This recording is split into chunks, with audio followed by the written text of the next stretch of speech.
भारतवर्ष में एक राज्य था जिसका नाम श्रीवंती था। उस राज्य में राजा रणजीत शासन करते थे। वे बहुत बुद्धिमान और शक्तिशाली थे, साथ ही साथ विद्वान, योद्धा, सुंदर और धार्मिक भी थे। उनकी 3 रानियां थीं, चित्रांगदा, प्रेमशिला और सुनंदा। तीनों इतनी सुंदर थीं कि स्वर्ग की अप्सराएं जैसे कि रंभा और मेनका भी उनकी सुंदरता से ईर्ष्या करती थीं। लेकिन एक दुहक की बात यह थी कि तीनों रानियों को संतान नहीं थी। इस कारण वे हमेशा दुखी रहती थीं। राजा रणजीत युद्ध प्रिय थे, लेकिन इसके साथ ही वे तंत्र साधना में भी निपुण थे। माता काली और छिन्नमस्ता की साधना करके उन्होंने कई सिद्धियां प्राप्त की थीं। एक दिन उन्होंने राज्य का कार्यभार अपने मंत्री को सौंप दिया और कुछ विश्वसनीय सेवकों तथा एक नाई के पुत्र को साथ लेकर तीर्थ यात्रा पर निकल पड़े। इस यात्रा का उनका मुख्य उद्देश्य अधिक से अधिक तंत्र विद्या प्राप्त करना था। यात्रा के दौरान वे एक देश पहुंचे जहां प्रसिद्ध कामाख्या देवी का मंदिर स्थित था। वहां छोटे बच्चों से लेकर वृद्धों तक सभी विभिन्न तंत्र विद्याओं में पारंगत थे। राजा ने वहां जाकर एक सिद्ध साधु को अपना गुरु मान लिया और उनसे अनेक तंत्र मंत्र की शिक्षा प्राप्त की। कुछ समय बाद वह साधु राजा से बोले, बादशाह, मैंने तुम्हें जो भी सिखाना था वह सब सिखा दिया। अब समय आ गया है कि तुम अपने देश लौट जाओ, किंतु एक बात का विशेष स्मरण रखना, जाते समय कभी भी पीछे मुड़कर मत देखना। यदि तुम पीछे देखोगे तो जितनी भी तंत्र विद्याएं तुमने सीखी हैं वे सभी तुम्हें भूल जाएंगी और तुम्हें कुछ भी झात नहीं रहेगा। मैं भी कल तीर्थ यात्रा के लिए निकल जाऊंगा, इसलिए बाद में तुम मुझे कहीं नहीं पाओगे। आज ही यहां से चले जाओ। यह सुनकर राजा ने उस अवधूत साधु को प्रणाम किया और वहां से प्रस्थान करने का निश्चय किया। वहां से कुछ दूर जाने पर एक गांव आया जिसका नाम कुंवारीपुर था। उस गांव को पार करने के बाद लगभग 25 कोस की दूरी पर कोस राज्य स्थित था। राजा रणजीत ने कोस राज्य के भीतर एक स्थान पर ठहरने की इच्छा प्रकट की और वहां एक तंबू लगवाकर विश्राम करने लगे। बैठकर उन्होंने सोचा कि क्या गुरु द्वारा दी गई सभी तंत्र विद्याएं उन्हें याद हैं या नहीं। उन्होंने एक एक करके सभी तंत्र मंत्रों को स्मरण करना शुरू किया। तभी उन्हें यह एहसास हुआ कि वे लगभग सभी विद्याओं को याद रख सके हैं, लेकिन एक विशेष विद्या प्रकाया प्रवेश, जिसे गति विद्या भी कहा जाता है, वे भूल चुके थे। ये सोचकर वे चिंतित हो गए। अब क्या किया जाए? उन्होंने तय किया कि यह विद्या फिर से प्राप्त करनी होगी। इसलिए उन्होंने एक पत्रिक में इस विद्या का उल्लेख किया और अपने गुरु को एक पत्र लिखकर अनुरोध किया कि वे इस मंत्र को दोबारा लिखकर उन्हें वापस भेज दें। पत्रिका तैयार करके उन्होंने अपने विश्वासी सेवक मदन, जो एक नाई का बेटा था, उसे बुलाया और कहा, मदन, तुम इस पत्र को अवधूत गुरु के आश्रम में ले जाओ और स्थिति को देखकर उनसे एक उत्तर पत्र प्राप्त करके लौट आओ।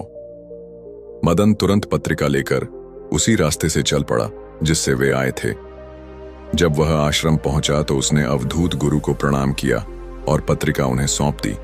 अवधूत गुरु ने पत्रिका खोलकर पढ़ी और अपने प्रिय शिष्य के अनुरोध को स्वीकार करते हुए उसमें प्रकाया प्रवेश का मंत्र लिख दिया। फिर उन्होंने पत्रिका वापस मदन को सौंप दी और उसे राजा तक पहुंचाने के लिए कहा। मदन पत्रिका लेकर लौटने लगा, लेकिन रास्ते में उसे जिज्ञासा हुई, आखिर इस पत्रिका में ऐसा क्या लिखा है जिसे गुरुजी ने इतनी गोपनीयता से मुझे सौंपा। शास्त्रों में कहा गया है कि नाई जाति अत्यंत चतुर होती है। मदन के मन में उत्सुकता बढ़ने लगी। आखिरकार वह पत्रिका खोलकर देखने से खुद को रोक नहीं सका। जैसे ही उसने पत्रिका खोली, उसकी आंखें आश्चर्य से फैल गईं। उसमें लिखा था, इस मंत्र का जाप करके तुम किसी भी व्यक्ति के शरीर में प्रवेश कर सकते हो। यह देखकर मदन खुशी और हैरानी से भर गया। उसने मंत्र को ध्यान से पढ़ा और उसे पूरी तरह से याद कर लिया। फिर उसने पत्रिका को ठीक से बंद किया और राजा के पास लौट आया। राजा ने जब मदन से पत्रिका प्राप्त की तो वे अत्यंत प्रसन्न हुए। उन्होंने मदन को अपना विश्वास पात्र सेवक मानते हुए उस पर और भी अधिक भरोसा करने का निर्णय लिया। उस घटना के एक दिन बाद राजा रणजीत अपने ठहरने की जगह छोड़कर अपने राज्य की ओर प्रस्थान करने लगे। कुछ दूरी तय करने के बाद उनके सामने एक विशाल पर्वत दिखाई दिया।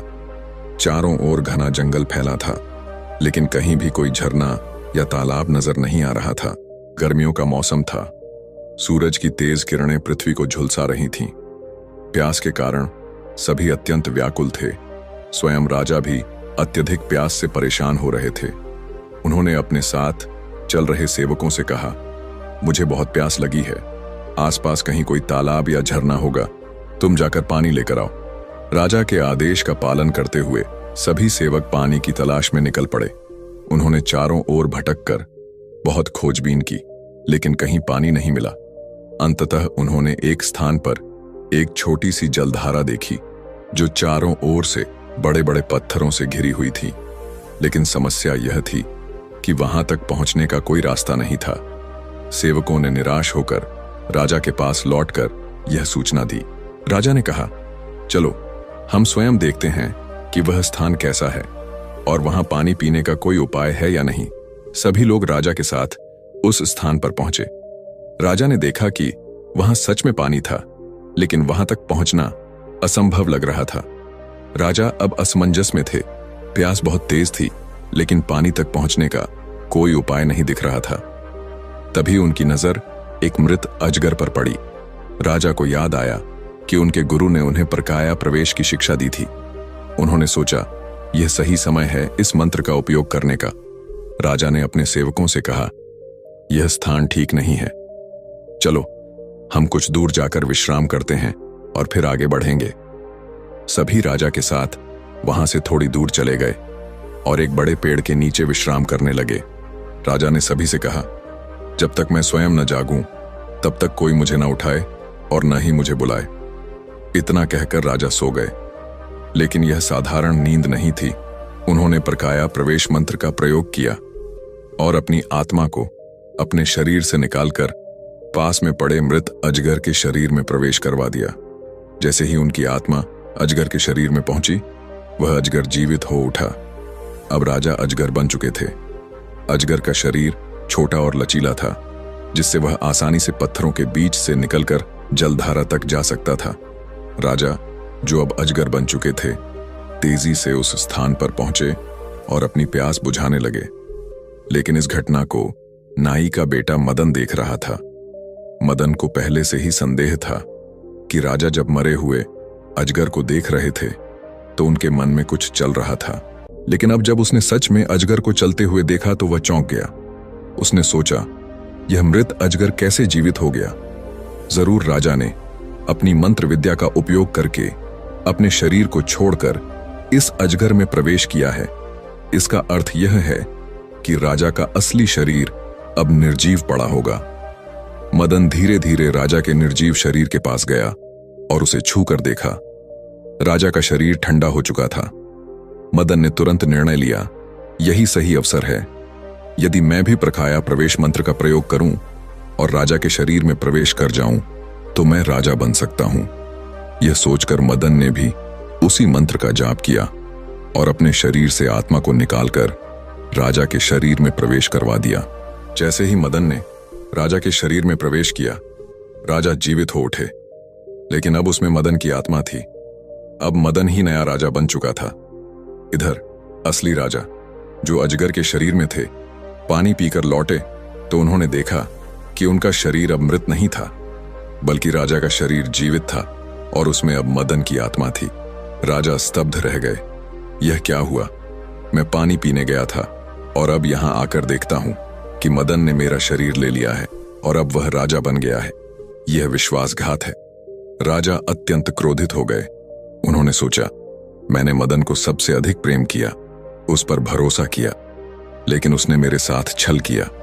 शास्त्रों में कहा गया है कि जो व्यक्ति जिसका अन्न खाता है और फिर उसी के साथ विश्वासघात करता है, उसे मृत्यु दंड मिलना चाहिए। लेकिन राजा एक और समस्या में फंस गए। अब वे खुद अजगर के शरीर में थे। वे किसी से बात भी नहीं कर सकते थे, न ही अपना असली रूप प्रकट कर सकते थे। उन्होंने सोचा, अब मैं क्या करूं? मैं तो अब एक अजगर हूं। क्या मैं फिर कभी अपने असली शरीर में लौट पाऊंगा? यह सोचकर राजा भारी मन से जंगल की ओर बढ़ गए। मदन, जो अब नकली राजा बन चुका था, ने अपने मंत्रियों और सैनिकों को आदेश दिया, चलो हम शीघ्र ही अपने राज्य की ओर प्रस्थान करेंगे। हमारी तीनों रानियां हमें न पाकर बहुत दुखी और चिंतित हो गई होंगी। राजा के आदेश पर सभी तुरंत यात्रा के लिए तैयार हो गए और अपने राज्य की ओर चल पड़े। लेकिन असली राजा, जो अब अजगर बन चुका था, भी उनके साथ ही जंगल के रास्ते चल पड़ा। इधर मदन का असली मृत शरीर वहीं पड़ा रहा, लेकिन किसी ने उसकी ओर ध्यान नहीं दिया। राजमहल पहुंचते ही मदन राज सिंहासन पर बैठ गया, लेकिन महल के रीति रिवाजों से वह पूरी तरह अनजान था। राजमहल की परंपरा के अनुसार जब राजा किसी यात्रा से लौटता था तो पहले उसे अपनी रानियों के कक्ष में जाना पड़ता था और वहां विशेष विधि के अनुसार उनका अभिषेक होता था। लेकिन मदन को इस रीति का ज्ञान नहीं था। वह सीधा सिंहासन पर जा बैठा।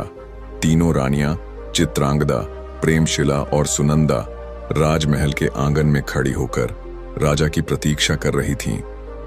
उन्होंने आरती की थालियां सजा कर रखी थीं, लेकिन जब उन्होंने देखा कि राजा बिना रानियों के पास आए सीधे सिंहासन पर जा बैठा है, तो वे अचंभित रह गईं। राजा ऐसा कैसे कर सकते हैं? वे तो तीर्थ यात्रा पर गए थे, फिर अचानक से महल लौट आए और हमें बिना मिले सीधे सिंहासन पर बैठ गए। कुछ तो गड़बड़ है। रानियां आपस में विचार करने लगीं। अंततः उन्होंने एक योजना बनाई।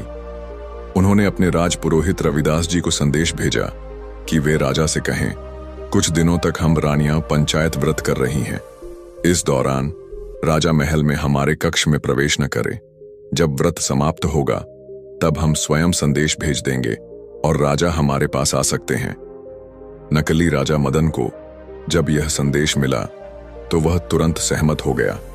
वह जन्म से ही एक नाई का बेटा था और उसमें इतना साहस नहीं था कि वह राजमहल की परंपराओं को तोड़कर रानियों के पास चला जाता। रानियों से दूर रहने के कारण मदन पूरी तरह विलासिता में डूब गया।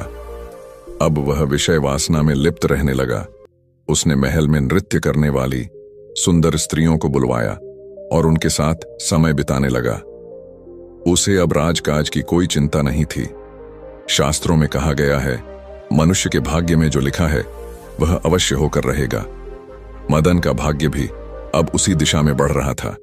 वह यह भूल चुका था कि असली राजा अभी भी जीवित था, लेकिन एक अजगर के शरीर में। मदन, जो अब नकली राजा था, राजमहल में भोग विलास में लिप्त था। राजकाज की कोई समझ न होने के कारण उसने सारा शासन मंत्रियों के हाथों सौंप दिया। खुद बस ऐश और आराम में डूबा रहा और मंत्रियों ने ही राज्य की बागडोर संभाल ली। इस बीच असली राजा रणजीत, जो अब अजगर के शरीर में था, जंगलों में भटकता रहा। जंगल में भटकते हुए राजा ने एक मरा हुआ तोता देखा। वह तुरंत अपने तांत्रिक ज्ञान का प्रयोग करके अजगर के शरीर से बाहर निकला और तोते के शरीर में प्रवेश कर गया। अब वह एक तोता बन चुका था। तोते का शरीर पाकर राजा उड़ने लगा और जंगल से बाहर निकल आया। उड़ते उड़ते राजा कल्याणपुर नामक राज्य में पहुंच गया। इस राज्य के पास एक विशाल पर्वत था, जहां कई तरह के पक्षी, तोते, मैना, कबूतर आदि रहते थे। राजा, जो अब तोते के शरीर में था, उन पक्षियों के झुंड में शामिल हो गया। राजा की मधुर वाणी, सरलता और ईमानदारी से सभी पक्षी प्रभावित हुए।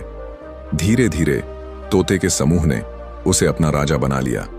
अब वह पक्षियों का राजा बनकर अपने नए जीवन में रमने लगा। कुछ समय बाद एक चालाक कौवा वहां आकर बोला, मैं भी तुम्हारे झुंड में रहना चाहता हूं। मैं यहां सबके साथ मिलकर रहूंगा। तोता समूह का नेता तुरंत सतर्क हो गया। उसने कहा, नहीं, कौवा कभी तोता नहीं हो सकता। यह हमारी जाति का नहीं है। यह विश्वासघाती हो सकता है। लेकिन अब पक्षी समाज में गणतंत्र का समय आ गया था। जिसका जनबल अधिक होगा वही नेता बनेगा। चालाक कौवे ने अपनी धूर्तता से कई तोतों को अपनी ओर कर लिया। धीरे धीरे उसका प्रभाव बढ़ने लगा। अब कौवे ने अपने विरोधियों को हटाने की योजना बनाई। उसने राजा तोता और उसके समर्थकों को धोखे से फंसा लिया। एक दिन कौवे ने कुछ शिकारी मनुष्यों को बुला लिया। शिकारी ने सभी तोतों को जाल में फंसाकर पकड़ लिया। जब शिकारी अपने घर पहुंचा तो उसने अपनी पत्नी से कहा, इन तोतों में से कुछ को अच्छी तरह पालना, बाकी को पिंजरे में बंद कर देना। इसके बाद शिकारी ने कुछ तोते को बाजार ले जाने की योजना बनाई ताकि उसे बेचकर चावल और सब्जियां खरीद सके। चिड़िया पकड़ने वाले की पत्नी ने राजा तोता को पिंजरे में डालने के लिए जैसे ही उसे पकड़ा, राजा तोता ने कहा, मुझे धीरे से पकड़ो, मैं रात भर बंदी रहा हूं और मेरा शरीर थका हुआ है। यह सुनकर उस स्त्री आश्चर्यचकित रह गई। उसने पीछे हटकर पूछा, तू तोता होकर इंसानों की तरह कैसे बोल रहा है? तू बंदी कैसे बना? राजा तोता ने उत्तर दिया, मैं अपने पूर्व जन्म में एक राजा था। जो भी दोषी या निर्दोषी था, मैं उसे बिना विचार किए ही कारागार में डाल देता था। यही कारण है कि इस जन्म में मुझे बंदी बनना पड़ा। यह सुनकर स्त्री चकित हो गई और बोली, तो फिर मैं तुम्हें क्यों बंदी बनाऊं? क्या मैं भी अगले जन्म में बंदी बनूंगी? राजा तोता ने उत्तर दिया, शास्त्रों में लिखा है कि जो जैसा कर्म करता है उसे वैसा ही फल मिलता है। यदि तुम मुझे बंदी बनाओगी तो तुम्हें भी इसका फल भोगना पड़ेगा। स्त्री यह सुनकर घबरा गई और बोली, तो फिर मैं तुम्हें और इन सभी तोतों को क्या करूं? राजा तोता ने कहा, बाकी तोतों को आजाद कर दो, लेकिन मुझे अपने पास रखो। फिर मुझे लेकर शहर जाओ और किसी बाजार में बेच दो। मेरा मूल्य बहुत अधिक होगा, जिससे तुम बहुत सारा धन प्राप्त कर सकोगी। इस धन से तुम अपने पूरे जीवन को सुखी बना सकती हो। इन 2-3 तोतों को खाने से तुम्हें कुछ लाभ नहीं होगा। राजा तोता की बात सुनकर स्त्री का हृदय परिवर्तन हो गया। उसने सभी तोतों को छोड़ दिया और सिर्फ राजा तोता को पिंजरे में बंद कर लिया। फिर उसने उसे कुछ खाने के लिए दिया और जब उसका पति लौटा तो उसे सारी बात बताई। यह सुनकर चिड़िया पकड़ने वाला बहुत खुश हुआ और राजा तोता को बाजार में बेचने के लिए ले गया। जाते समय राजा तोता ने कहा, जब कोई मुझे खरीदने आए तो तुम उसका मूल्य मत बताना, मेरा मूल्य मैं स्वयं बताऊंगा।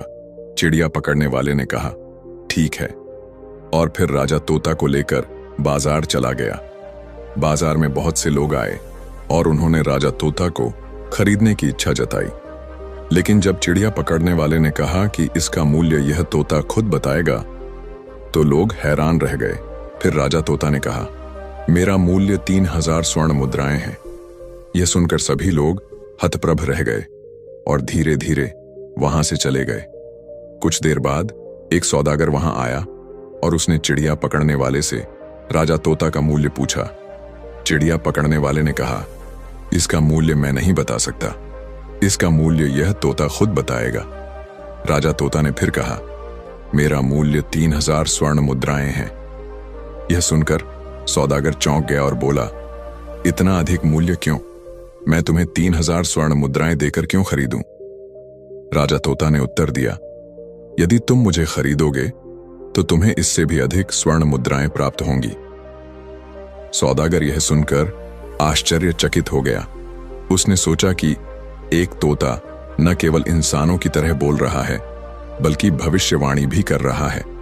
वह प्रसन्न हुआ और 3000 स्वर्ण मुद्राएं देकर राजा तोता को खरीद लिया।